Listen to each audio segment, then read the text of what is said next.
బ్రహ్మం గారు కాలజ్ఞాన ప్రవక్త. శతాబ్దాల క్రితమే భవిష్యత్తుని చెప్పారు. మన కాలంలో జరిగే యుద్ధాల గురించి ఆయన కాలజ్ఞానంలో ఏమన్నారో ఇప్పుడు తెలుసుకుందాం. బ్రహ్మం గారు 17వ శతాబ్దానికి చెందిన మహానుభావుడు.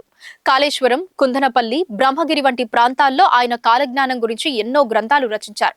కాలజ్ఞానం అంటే భవిష్యత్తులో జరిగే సంఘటనలను క్రమంగా వివరించిన ప్రవచనం. ఇది పల్లె ప్రజల భాషలో పద్య రూపంలో చెప్పబడింది. ఒక ప్రసిద్ధ శ్లోకం ఇలా ఉంది: తూర్పున తూర్పు దేశమున గొప్ప కల్లోలం కలుగును, పశ్చిమ దేశమున పెద్ద రక్తపాతం జరుగును. ఈ పద్యంలో చెప్పినట్టు భవిష్యత్తులో తూర్పు దేశాల్లో అంటే ఇండియా, చైనా, జపాన్ ప్రాంతాల్లో ఘోర కల్లోలం అంటే యుద్ధాలు జరుగుతాయి. అలాగే పశ్చిమ దేశాల్లో యూరప్, అమెరికా లాంటి ప్రాంతాల్లో పెద్ద స్థాయిలో రక్తపాతం జరుగుతుంది అని బ్రహ్మం గారు అన్నారు.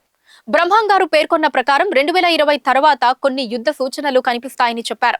దేశాలలో విభజనలు, ధర్మ నాశనం, ఆహార కొరత, నాణ్యాల విలువ తగ్గిపోవటం, ప్రజలు మతాన్ని వదిలిపెట్టి దారి తప్పడం వంటివి జరుగుతాయని అన్నారు. చివరికి యుద్ధం జరుగుతుంది. ఇది ప్రపంచ యుద్ధ స్థాయిలో ఉంటుందని తెలిపారు. ఇప్పటికే మనం గమనిస్తున్నాం. రష్యా ఉక్రెయిన్ యుద్ధం, ఇజ్రాయెల్ గాజాలో ఘర్షణలు, ఇండియా చైనా సరిహద్దుల్లో ఉద్రిక్తతలు, ఇవన్నీ బ్రహ్మం గారు చెప్పిన కాలజ్ఞానానికి పోలికగా చూస్తే భవిష్యవాణులు నిజమవుతున్నట్టే అనిపిస్తోంది.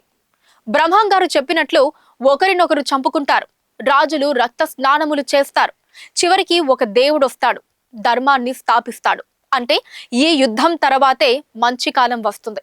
ఒక పుణ్యపురుషుడు, ధర్మపాలుడు వస్తాడు, ధర్మ రాజ్యం స్థాపిస్తాడు.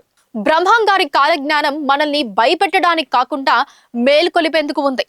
మనం ధర్మాన్ని కాపాడుకుంటే ఈ భవిష్యవాణుల్లో మంచి మార్గాన్ని ఎంచుకోవచ్చు. బ్రహ్మం గారి ఆశీస్సులతో సత్యం, ధర్మం, శాంతి, ఇవే నిజమైన ఆయుధాలు.